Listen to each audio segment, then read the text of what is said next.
White House Press Secretary Jen Psaki said that President Joe Biden intends to run for re-election in 2024. That is his intention, Psaki told reporters aboard Air Force One on the way to Fort Bragg, North Carolina. Psaki's comments follow reports that Biden allies are seeking to calm concerns about his age and plummeting poll numbers, which have been compounded by devastating gubernatorial election losses in the Democratic Party in Virginia, that is interpreted as a referendum on his presidency. Biden has told people privately that he plans to run and will be ready for that, a Biden advisor told the Washington Post. My plan is to run for re-election. That's my expectation, Joe Biden says. Not everyone is buying the reassurances. Some Democratic strategists and officials say that the internal debate is raging over Biden. Biden turned 79 this weekend. Vice President Kamala Harris and Pete Buttigieg have been floated as possible successors. Now, this information is followed by an incredible series of events that have been happening inside of the Biden White House. Ladies and gentlemen, this man still has, and I hope you're sitting down, this is going to shock you. This man still has 3 more years, unless he resigns or is impeached, still has 3 more years in the White House. A small recap of Joe Biden's presidency. Let's go.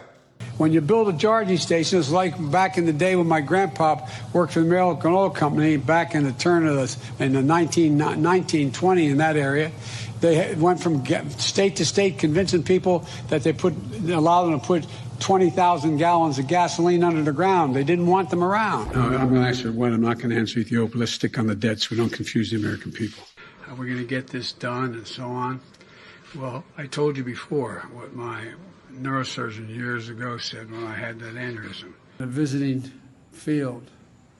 Come walking out of the gym if you want, and you may get jumped by the other team or their supporters.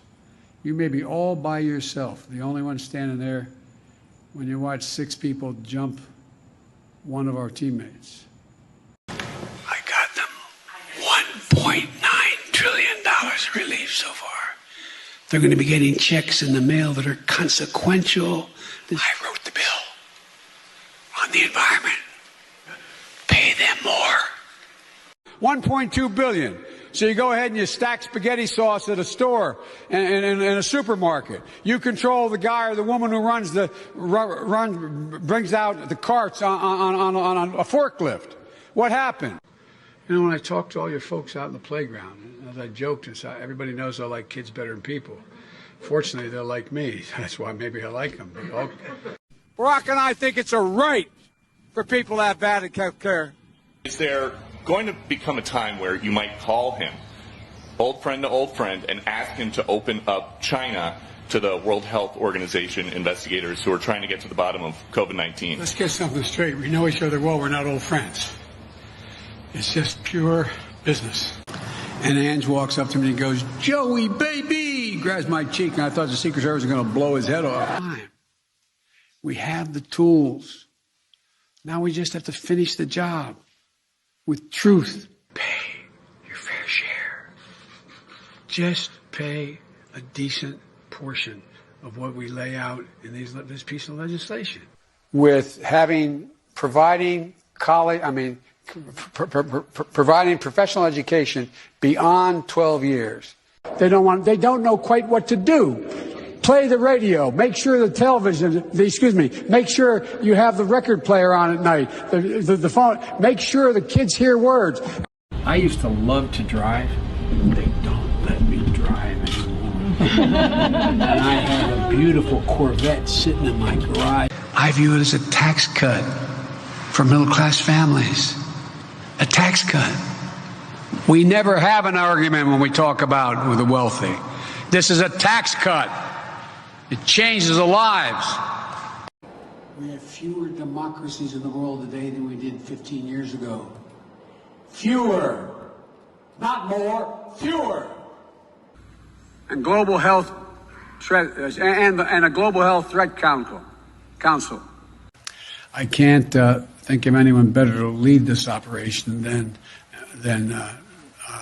Deanne Criswell of FEMA. The looks like a tornado. They don't call them that anymore. I was able to go to the private ports with 40% of all products coming into the United States of America on the West Coast go through Los Angeles and what am I doing here? What you're doing for the country. Well, thank you. Mr. President, what did you order? Chocolate chip. Mr. President, what is your message to Republicans who are prepared to block the January 6th commission? Eat some chocolate chip. The first part of your question was, I can't remember now. Should police officers, emergency responders, be mandated to get vaccines? And if not, should they be stay at home or let go? Yes and yes. Now we're going to get down to business here, and Ron, who am I turning this over to? The two things that concern me. One are those who just try to make this a political issue. Freedom. I'm joined by the executive director of the ports of Los Angeles and Long Beach, Gene Soroka, and Mario Cordono. I apologize. And so ultimately, we've got a lot of work to do, and thank you all very much. But some of the stuff, QAnon, the idea that the Democrats or the Biden is hiding people and sucking the blood of children no, I'm serious. Are there people in the Republican Party who think we're sucking the blood out of kids? Know the little expression, time is money. As one computer said, if you're on the train and they say Portal Bridge, you know you better make other plans. Must it be a reconciliation? What must be what? I'll lead an effective strategy to mobilize true international effort to pressure. Poor kids are just as bright and just as talented as white kids. You got more questions, but I tell you, if you have a problem figuring out whether you're for me or Trump, then you ain't black. You guys, we're going to get 3 more years of that. Oh my God. So Jen Psaki says that Joe Biden is running for president in 2024. Here, reading from Newsweek.com. Newsweek.com published this morning. Donald Trump beats Joe Biden in key swing states in 2024 matchup. New polling shows Donald Trump beating Joe Biden in 5 key swing states in a hypothetical 2024 matchup. Politico, surveys revealed that President Joe Biden in Arizona, Georgia, Michigan, Pennsylvania, Wisconsin, well, hell, that's all states that went for Trump in 2016 but flipped for Biden. The polls conducted by Fabrizio Lee and Associates for Trump's Make America Great Again committee. The former president's biggest lead came in Michigan as polling showed him defeating Biden by 12 points among likely voters. In Wisconsin and other Midwest states, Trump's ahead by Biden by 10 points. Republicans' margins were tighter in Arizona, Georgia, and Pennsylvania, but Trump still won all of them handily. The poll findings come as Biden's own approval poll ratings plummet. The latest Quinnipiac poll has Biden at a new low of 36% of Americans who think he's doing a good job. Yeah, probably the most brutal thing and absolutely the fastest decline in a presidential approval rating that I've ever seen. It is the fastest decline in vice presidential approval rating that I've ever seen. Again, Dick Cheney shot someone in the face and started a couple new wars, and he still had a higher approval rating than Kamala Harris. Watch this the most devastating 60 seconds ever broadcast in the history of cable television on Fox News. Kayleigh McEnany, Savage Angel, reading the most brutal poll I've ever seen politically. And I've been doing this for nearly 20 years. This is the most brutal poll I've ever seen politically. Can't play this enough. Kayleigh, you brought up a great point that you saw coming out of these polls about the priority, about what should President Biden be doing in the next year. Yeah, there were so many eye-opening components to this poll. 64% saying, don't run, Joe Biden. You had the 28% saying Kamala, that's her approval rating. But this one stood out to me. I was looking at the poll this morning. In your view, what is the single thing that would be most important for President Biden to do over the next year? Look at the top answer. 20% said resign or quit. Second answer, economy, jobs. Republicans win on that issue. Third answer was immigration. Republicans win on that issue. Look at the bottom there. And there was more than just these 5, but his infrastructure bill, 5% say that's the most important thing he could do, but yet that is what he's prioritized. When you have a quarter of the electorate nearly saying resign or quit is the best thing you could do for the country, what does that say about your presidency? And the infrastructure bill, while it is popular, people aren't prioritizing it as the top issue. So I don't think this is going to get Biden out of the very deep hole he has dug for himself. This is the most devastating poll I have ever seen for Brandon. 20% resign or quit. That's what they say is the most important thing Biden can do in the next year. This is not a poll done by Benny Johnson Media Incorporated. This is not a poll done by Donald Trump Media Incorporated. This isn't a poll even done by like Gallup or Rasmussen that can occasionally have very polling that is centric towards Republicans. This is polling done by USA Today. Suffolk poll, USA Today. These are libs. These are liberals. These polls skew lib. Look at that. These polls are from libs. The libs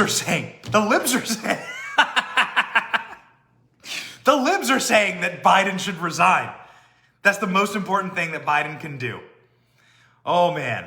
The question is like, what's going to happen if indeed Biden does resign, or if Biden can't make it through the term? Is Kamala going to get it? Not so fast, actually, not so fast. We cannot play this enough. Guys, Kamala Harris and Joe Biden are not real. It's a fake. It's a fake reality. It's a simulation. They're not actually running. They didn't actually run for president. They sat in basements. They let the corporate media run their campaign for president for them. They never met each other. They never liked each other. Joe Biden asked Kamala Harris to be his vice president over a Zoom call. Do you remember that? Kamala was late for it. It's like the creepiest, most awkward thing ever. Do you remember the "we did it, Joe"? Ladies and gentlemen, they're cooked up in a laboratory. They're not real. This is a simulation. This is not reality. These two people don't like each other. They're not even like running the country together. They hate each other. They're just infighting. Kamala Harris hates Joe Biden. Joe Biden hates Kamala Harris. They're trying to get rid of Kamala Harris. You're going to talk about a constitutional crisis. Thank you for watching. We are 100% independent news. Are you sick of being lied to? We certainly are. That's why we started this channel. But we can't do it without you. We can't keep going without your help. All we ask is that you click like and subscribe and share this video. It's free. And it keeps us going, it keeps us growing, and it keeps us getting the truth out there to break the rotted corporate media infrastructure that wants to lie to you every single day, wants to corrupt your narratives, your truth, your story, and your very society. So support us by clicking like, clicking subscribe, and thank you, Patriots.